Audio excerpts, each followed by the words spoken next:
Perkenalkan, nama saya Margareta Sarpika, NIM 19104168885, kelas A2 pagi, mata kuliah Manajemen Operasi 2, dosen Adi Mursalin SEMM. Baiklah, di sini saya akan menjelaskan mengenai supply chain management. Pengertian supply chain management. Supply chain management sering disebut dengan SCM. SCM menjadi bidang yang sangat penting dalam dunia bisnis karena terhubung langsung dengan daya saing perusahaan. Dalam 2 dekade terakhir ini, semakin banyak perusahaan yang sadar akan pentingnya SCM ini sehingga banyak yang mengimplementasikannya. SCM sendiri merupakan pengelolaan dan juga pengawasan rantai siklus mulai dari bahan material atau barang mentah, pembayaran, informasi dari pemasukan ke produsen, pedagang grosir, pengecek, sampai dengan konsumen. Rantai pasokan adalah jaringan fisiknya, sehingga semua perusahaan akan berperan dalam memasok bahan baku. Melakukan produksi barang sampai dengan mengirimkannya ke pengguna akhir atau konsumen. Untuk supply chain management sendiri menjadi alat, metode atau pengelolaan. Tujuan SCM. Ada beberapa tujuan menggunakan SCM, di mana yang paling dasar adalah bisa menyelaraskan permintaan dengan pasokan yang ada. Selain itu, ada beberapa hambatan atau masalah yang sering dialami saat menjalankan rantai pasokan, seperti manajemen pengadaan barang, manajemen pemasokan, mengelola hubungan dengan pelanggan, identifikasi masalah, dan kemudian merespon masalah tersebut, manajemen risiko, dan lain sebagainya. Agar bisa menjadi pemenang dalam rantai pasokan, penting bagi rantai pasokan untuk bisa menyediakan produk yang tidak hanya murah, namun berkualitas, bervariasi, dan juga disediakan tepat waktu. Fungsi supply chain management. Ada beberapa fungsi SCM yang penting untuk diperhatikan.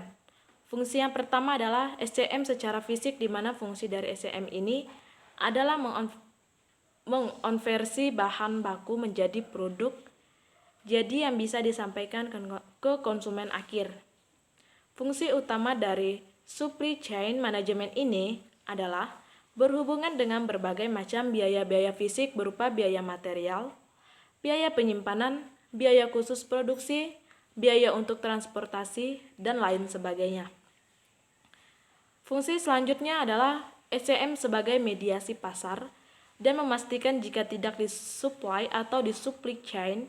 Fungsi terakhir adalah berhubungan dengan biaya survei pasar, perencanaan produk, dan berbagai macam biaya yang bisa muncul akibat tidak terpenuhi aspirasi konsumen oleh produk yang mana disediakan oleh supply chain.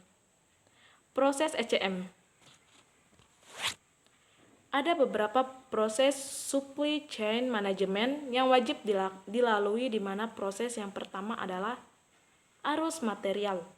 Arus material ini akan melibatkan pergerakan produk mentah dari supplier ke konsumen dan dari konsumen yang dikembalikan atau retur produk, layanan, daur ulang, dan juga pembuangan.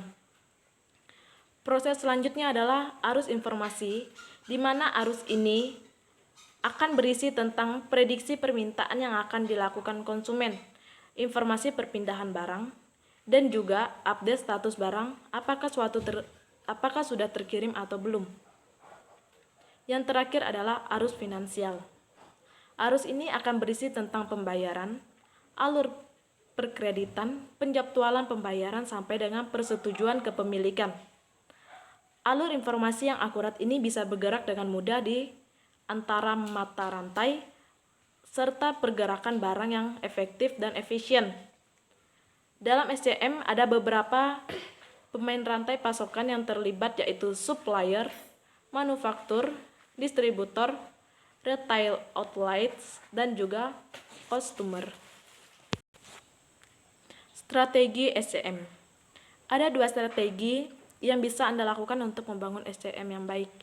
Yang pertama adalah membangun hubungan dengan pemasok. Hal ini sangat penting di mana membangun kemitraan yang baik dengan pemasok itu untuk mewujudkan kesuksesan rantai pasokan. Perusahaan yang baik akan membatasi jumlah pemasok di mana hanya pemasok yang memiliki keunggulan saja yang bisa diajak bekerja sama.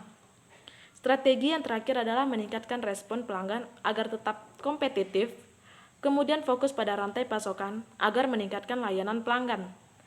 Untuk bisa meningkatkan layanan pelanggan, salah satunya adalah dengan meningkatkan frekuensi pengiriman produk yang lebih cepat, di mana pelanggan akan puas dengan ketepatan waktu tersebut. Sekian yang dapat saya jelaskan. Saya ucapkan terima kasih.